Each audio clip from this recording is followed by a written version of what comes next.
Hi, I'm Duncan, and I'd like to welcome you to my latest YouTube channel feature. Today, I'll be talking about one of my favourite groups of all time, Badfinger. They were a group that, after a lot of hard work in the late 60s, found themselves on the Apple label. And their first album, I think, was called, they were originally called the Ivies. And their first album was called The Ivies. Um, it had a lot going for it. All four members of the group committed supplied songs to the work, um, but it had a very, very, very minor release. A couple of the tracks, I think one of them was Her Daddy's a Millionaire, was released in a special Walls ice cream deal where you could get records, I think on, maybe it was, you could send away with tokens.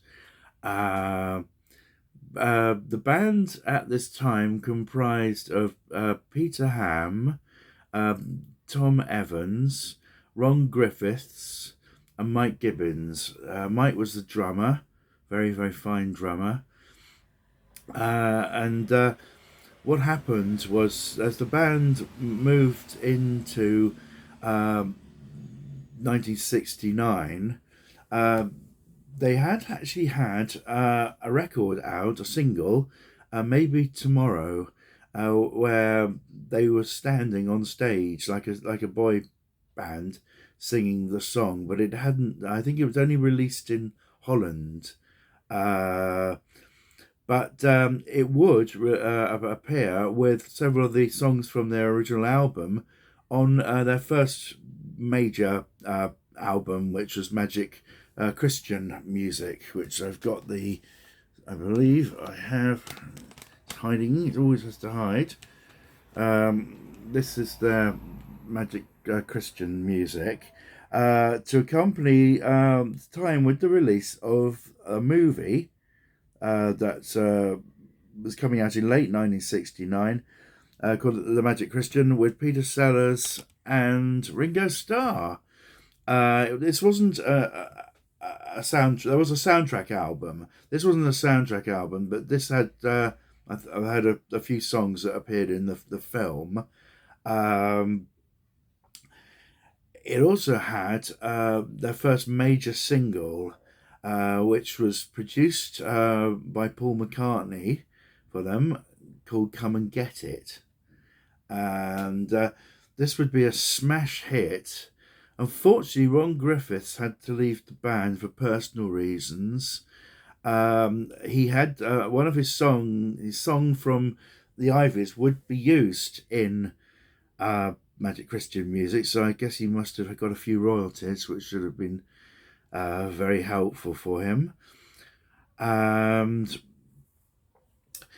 the new comer to the band was a chap called Joey Malone, and he would unfortunately didn't actually appear on the Magic Christian cover.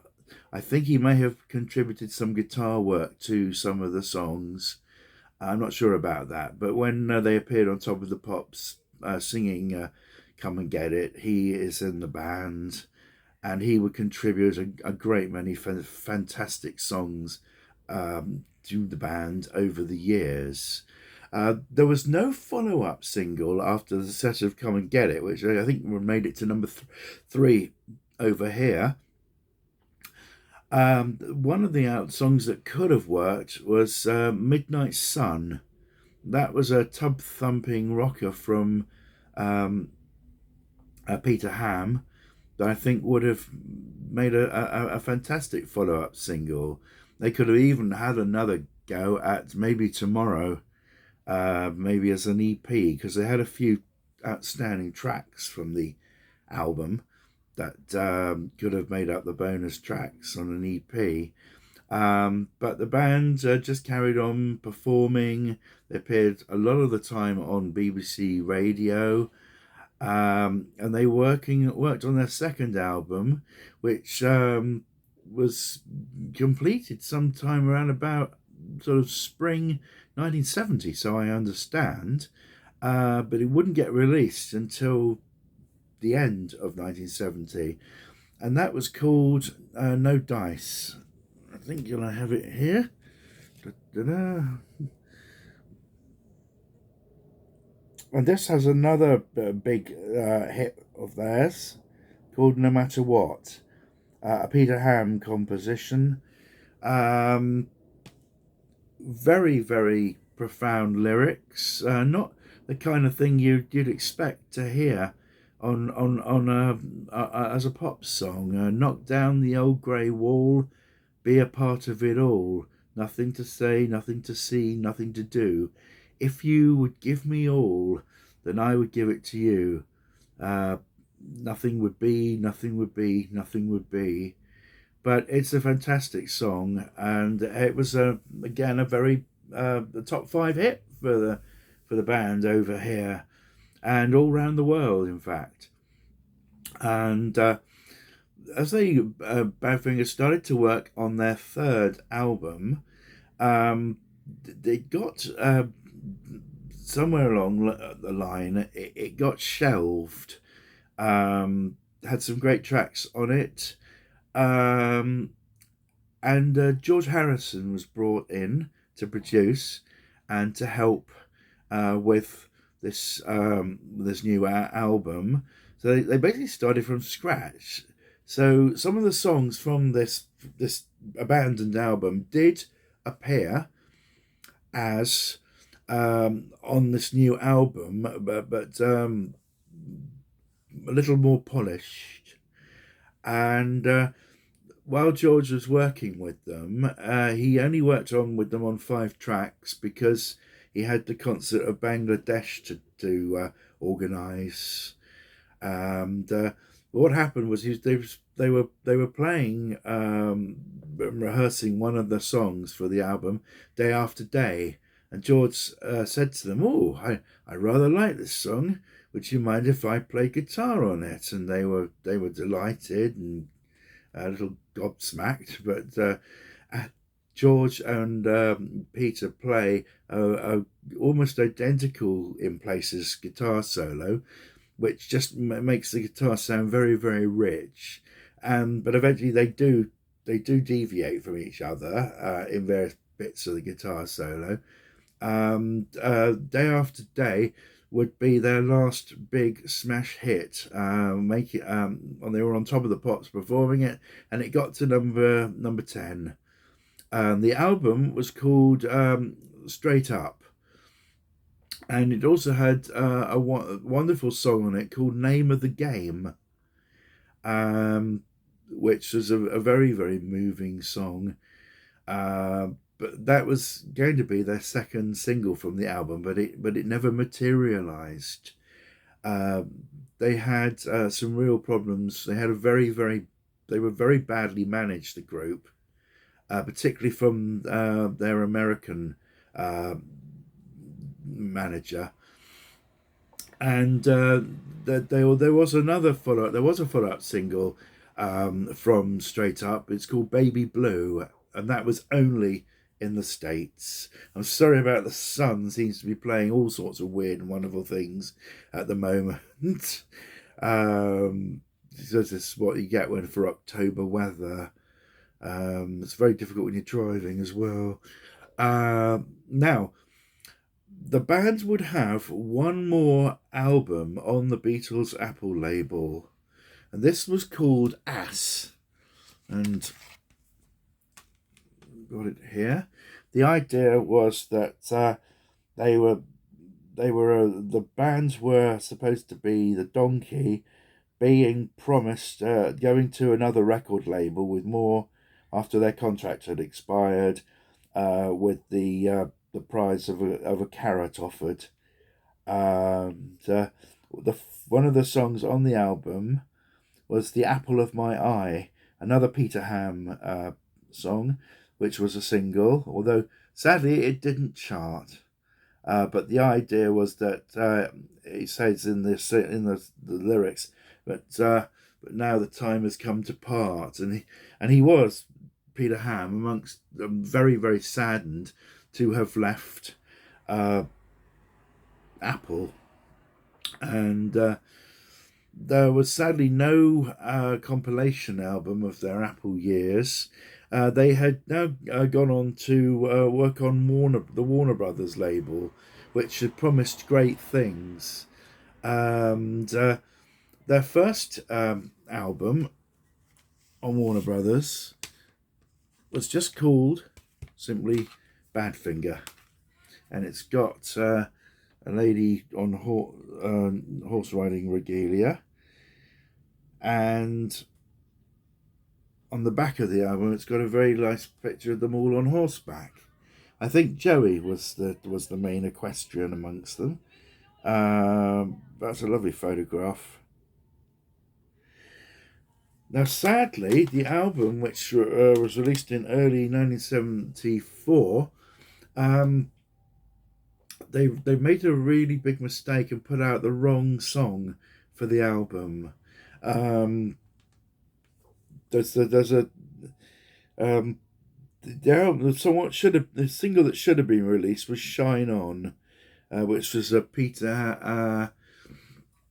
Ham and Tom Evans composition.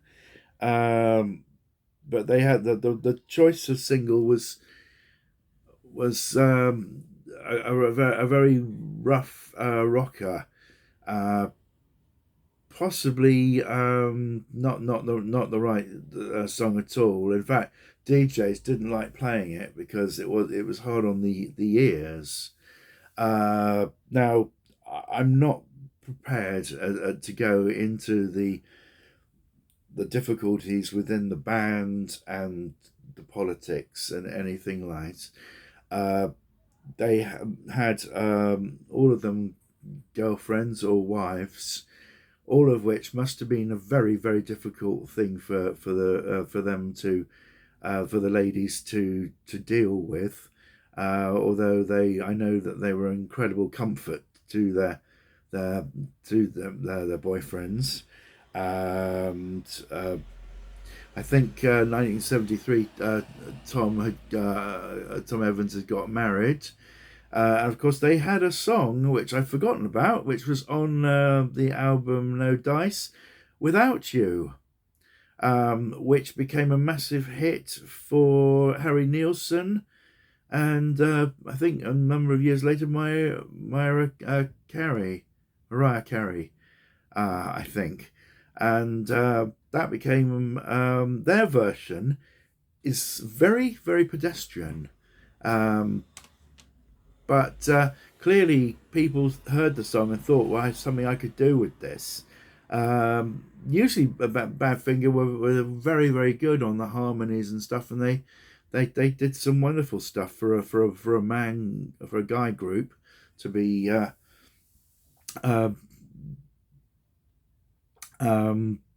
for a guy group. They had some wonderful, very moving harmonies. Now, their second album came out, which was called for Warner Brothers, which is called "Wish You Were Here," and that is one of their. I think, along with Straight Up, I think it's their finest work. They at the time they were in America. They were in quite a bad state of affairs because they had they were separated from all their equipment and they were basically marooned. But fortunately, Elton John came to the rescue and took them in at his Caribou ranch and recording studio, and they were allowed to use any of the instruments that were in the studio, and they recorded this album. And Joey Malone, they all shine. All of them write lovely songs for that album. The mental state of Tom Evans, I think, was not great at the time, and he only provides us with one song. I think it's called King of the Load. And it's only one song, but it's a superb song. I say all members of the band shone, uh, and that really was then. The album only stayed on the shelves for a very short while. A good single, Nobody Knows, no one knows. Uh, it's had a good B side from. Uh, what happened, sadly, was that Warner Brothers, very unhappy with the way the management were dealing with them, decided to take both albums off the shelves everywhere. Just at this time, Apple Records decided to delete all the Badfinger all the Badfinger albums in their catalogue, which left the band in a very, very precarious position. Um, they tried very hard to perform gigs.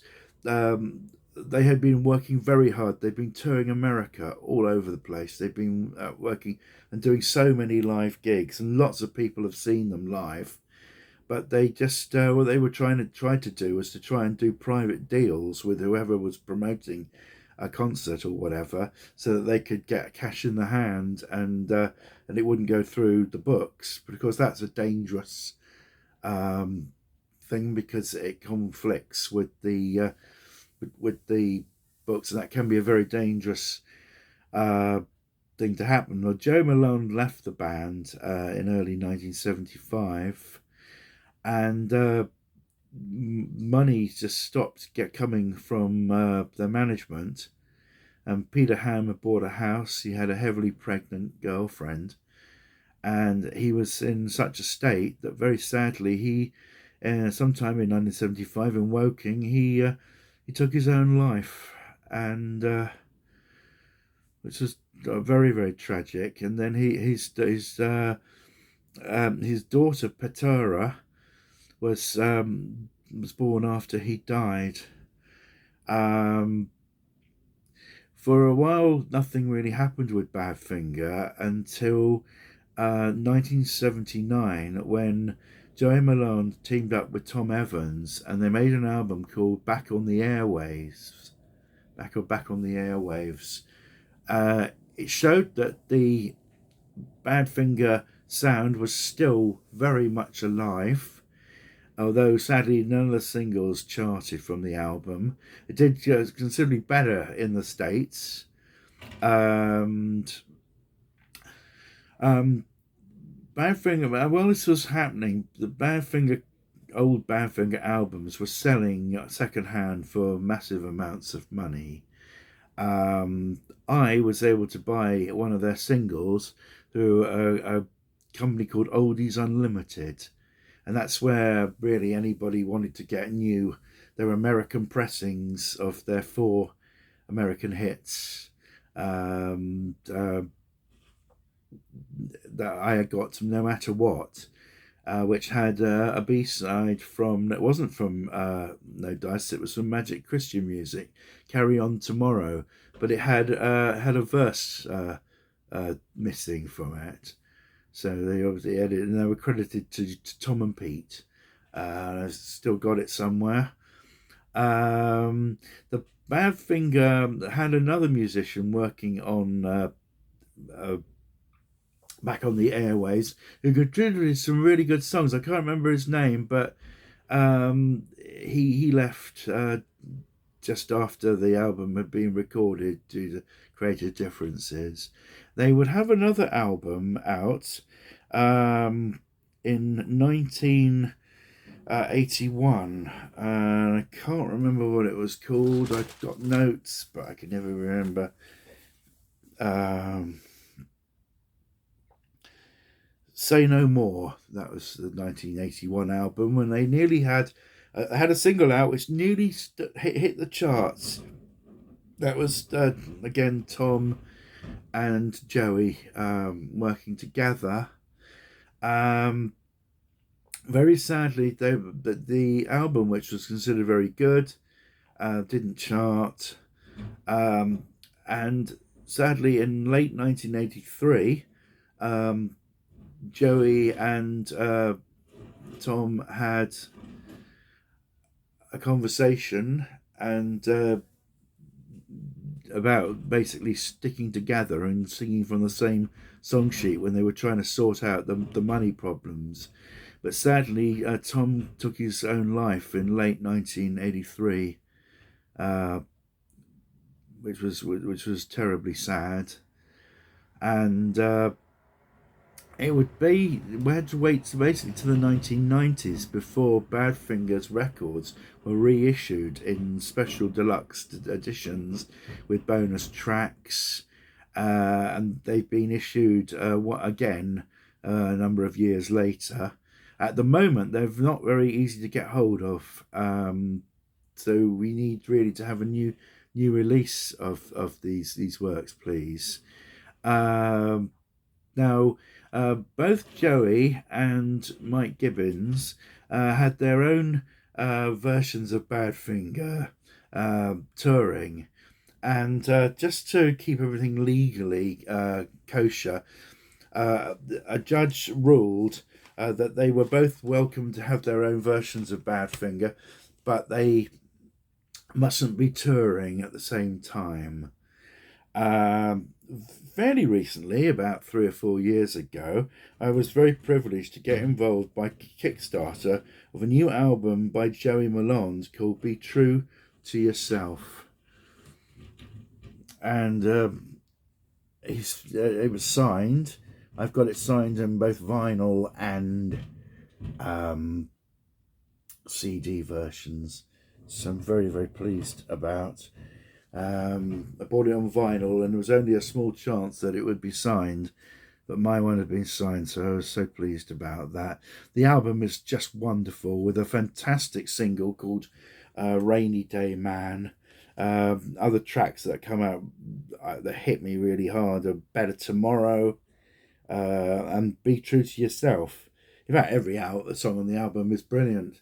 He co-writes most of the songs, Joey, but the Badfinger sound is really there, so the sound survives.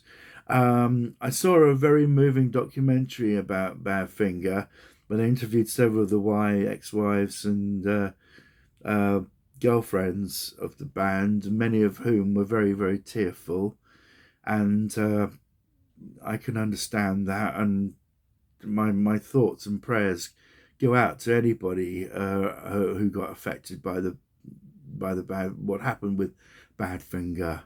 Uh, Many people feel that had the band not been in had so many difficulties to get through, that their music would not have been as good and as powerful as it was. I can't comment on that, but their music is fabulous. It's well worth finding out about, and I think perhaps Mr. Mullins, could we please have another album from you? Um, that would be very nice. And a Badfinger box set would be absolutely marvelous. Maybe the Apple years and the Warner Brothers years. Probably, I'm sure there's enough material to do both. Anyhow, this hasn't been an easy uh, feature for me to do, but I wanted to share with Badfinger.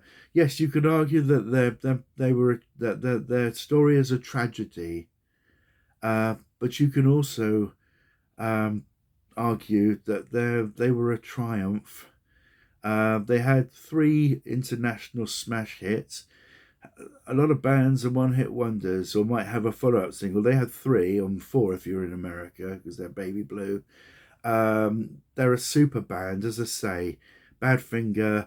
They were called Badfinger. I just end on this. When they changed the name from the Ivies, the working title for the song "Little Help from My Friends," sung by Ringo on the Sgt. Pepper album, which you all knew, was called "Badfinger Boogie." Its working title. Um, Anyhow, they are a super band. Joey is the only member of the band, of the foursome, still alive. Though I believe Ron Griffiths is still with us. Mike Gibbons died of cancer, sadly. So it's really Joey's the one keeping the sound going. But they are a a great group with some fantastic music. If you like 60s and 70s music, this band is well worth looking at. Anyhow, I've waffled on for long enough. If you like this feature, please click the like button. If you want to subscribe to the channel, that would be lovely. If you want to forward this to a friend, that would be great as well. Anyhow, take care, and I hope to see you at another blog fairly soon. God bless.